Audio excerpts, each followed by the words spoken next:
Hello.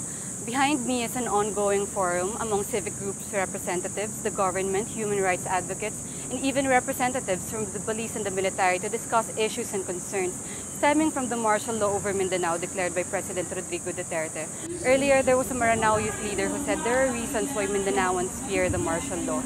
It is because of their experiences and abuses that they suffered under the martial rule of the late President Ferdinand Marcos. She said revitalizing their animosity with the martial law would only help the terror groups. Nasa Mindanao ang halos lahat ng massacre na nangyari noong martial law. Nandyan ang Palimbang Massacre, Manili Massacre, marami pong massacre na nangyari dahil sa martial law. Dito po namin nakikita yung entry point ng extremism sa lugar namin.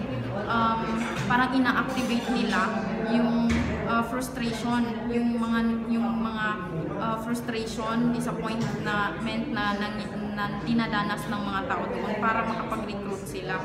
The forum got heated at one point when human rights advocates confronted the military and the police about the martial law, and got emotional and personal when one of the displaced people from Marawi City shared her experiences.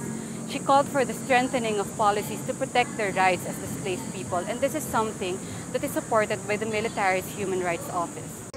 Ako ay isa pong magtuturo ng Mindanao State University. 4 na araw bago po iwanan yung cottage namin. At napakalungkot po, ito ang sasabihin ko sa mga kapatid kong naka-uniforme. Ina-anticipate lang namin ito na kung sa 60 days na nandyan yung martial law at hindi pa kami makabalik sa lugar namin, meron pa yung possibility na irarak-rak nila yung mga bahay namin dahil walang tao. Doon po sa IDP bill, may kita po natin kung ano po yung mga prohibited acts, ano pong responsibilities ng mga different agencies, at ano po yung mga penalties. So, we ask for your support kung pwede mong masulatan yun yung congressman para mapabilis yung proseso. Ultimately, the civic groups who were present today, including people from Mindanao, Lanao, and Marawi, call for 2 things: to stop the airstrikes now and lift the martial law. Lian Buan, Rappler, Quezon City.